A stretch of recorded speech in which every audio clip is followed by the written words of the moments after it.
Assalamualaikum warahmatullahi wabarakatuh. Halo sahabat semua dimanapun kalian berada. Selamat datang kembali di channel horor di balik bayangan.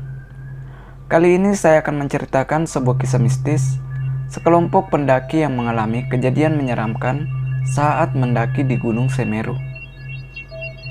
Namun sebelum kita lanjut ke cerita, pastikan pintu dan jendela kamar kalian sudah tertutup rapat. Dan jangan lupa menggunakan headset saat mendengarkan cerita ini.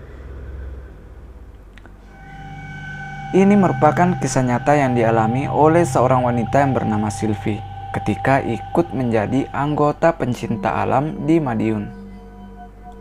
Sylvie bersama dengan beberapa temannya berencana untuk melakukan ekspedisi di Gunung Semeru.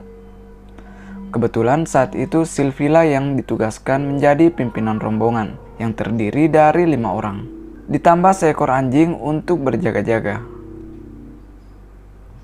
Di antara kelima orang itu, hanya Sylvie satu-satunya wanita yang ikut dalam ekspedisi tersebut. Sebelum memulai pendakian, di kaki Gunung Semeru mereka sempat bertemu dengan seorang wanita yang berpakaian lengkap ala seorang pendaki. Rupanya wanita yang mengaku bernama Santi itu berniat untuk melakukan pendakian seorang diri. Karena merasa memiliki tujuan yang sama, yaitu sama-sama hendak mendaki, akhirnya Sylvie menawarkan pada Santi untuk bergabung dengan rombongan mereka. Pada awalnya, beberapa anggota dari rombongan tersebut sempat keberatan menerima gadis itu untuk bergabung. Namun setelah Sylvie memberi pengertian sambil memaksa mereka, akhirnya rekan-rekan Sylvie dapat menerima kehadiran gadis tersebut ke dalam kelompok mereka. Selama perjalanan, terlihat kalau Santi termasuk wanita yang suka bergaul. Tidak heran dalam kurun waktu yang relatif singkat, mereka sudah dapat saling bercanda. Sehingga perjalanan yang seharusnya terasa berat itu, kini terasa menjadi lebih ringan. Dan tak terasa hari pun sudah mulai gelap. Karena jalan yang mereka lewati mulai diselimuti dengan kabut, akhirnya mereka sepakat untuk beristirahat dan meneruskan perjalanan itu pada esok harinya. Malam itu, mereka mendirikan beberapa tenda untuk tempat beristirahat. Mereka pun menghabiskan waktu dengan bermain kartu sambil mengobrol dan saling bercanda. Tak terasa waktu sudah menunjukkan pukul 11 malam. Dan mereka mulai bersiap untuk tidur dan istirahat di tenda masing-masing. Karena Santi wanita, akhirnya Sylvie menyuruh Santi agar ia tidur bersamanya di dalam satu tenda. Sesuai kebiasaan, mereka menugaskan salah satu seorang dari dalam kelompok untuk berjaga-jaga dari serangan binatang buas. Kebetulan saat itu yang mendapat tugas untuk berjaga adalah Robi, dengan ditemani oleh seekor anjing. Saat mereka sedang terlelap, Robi memanfaatkan waktunya untuk melakukan sholat malam hari. Setelah selesai melaksanakan sholat itu, sekilas Robi melihat Santi yang sedang keluar dari tenda Sylvie dan menuju ke arah hutan. Karena penasaran, Robi langsung memanggil Santi, namun sama sekali tidak dihiraukan oleh Santi. Seolah-olah dia tidak mendengarkan panggilan dari Robi. Merasa curiga, diam-diam Robi yang ditemani oleh seekor anjing berusaha membuntuti kemana Santi pergi. Rasa penasaran yang besar serta perasaan khawatir akan keselamatan gadis itu membuat Robi terus mengikuti jejak Santi yang mulai ditutupi dengan kegelapan malam. Ketika tiba di suatu tempat, tiba-tiba bayangan Santi menghilang seketika, disertai dengan kelakuan anjing mereka yang mulai gelisah dan melolong terus-menerus. Karena merasa panik kehilangan jejak Santi, akhirnya Robi memutuskan untuk kembali dan membangunkan teman-teman yang lain untuk segera mungkin melakukan pencarian. Setelah menceritakan kejadiannya ke yang lain, mereka pun langsung bergegas melakukan pencarian. Tapi setelah sekian lama mencari, hasilnya tetap saja sia-sia.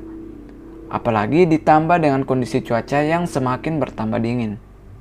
Karena kondisi alam sudah tak memungkinkan, akhirnya mereka menunda pencarian dan akan melanjutkannya pada esok hari. Keesokan harinya, mereka kembali meneruskan pencarian. Dalam pencarian tersebut, mereka membagi kelompoknya menjadi 2 kelompok. Kelompok pertama terdiri dari Robi dan Nano, sedangkan kelompok kedua terdiri dari Sylvie, Harry, dan Agus. Selanjutnya, mereka mulai melakukan penyisiran secara terpisah di tempat gadis itu menghilang. Setelah sekian lama melakukan pencarian, akhirnya kelompok yang dipimpin oleh Sylvie sampai pada sebuah bibir jurang. Di dasar jurang itu, Sylvie dan beberapa rekannya melihat ada sebuah tas ransel yang tergeletak. Ketika dilihat dengan seksama, mereka memperhatikan warna dan jenis tas tersebut. Seketika mereka dibuat terkejut karena ransel yang mereka lihat itu sama seperti yang dipakai oleh Santi.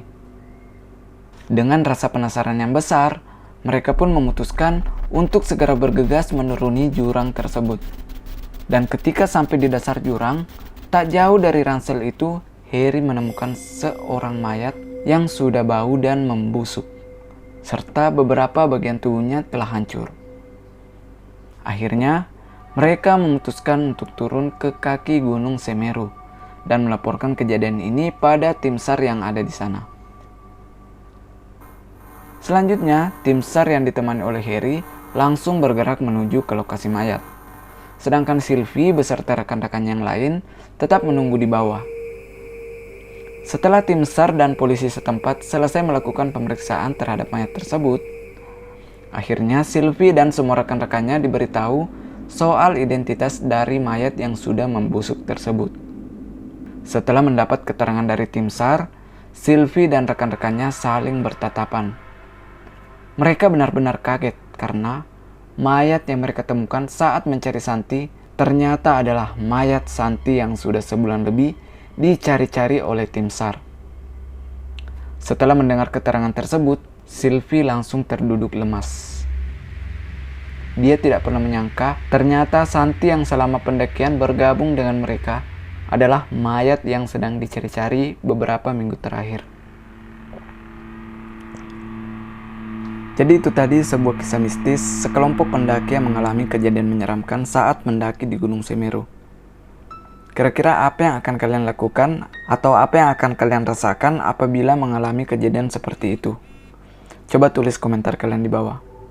Oke, sekian dulu video kali ini. Jangan lupa like videonya, kemudian share juga ke teman-teman yang lain agar mereka juga bisa terhibur dengan cerita-cerita horor yang saya sajikan ini.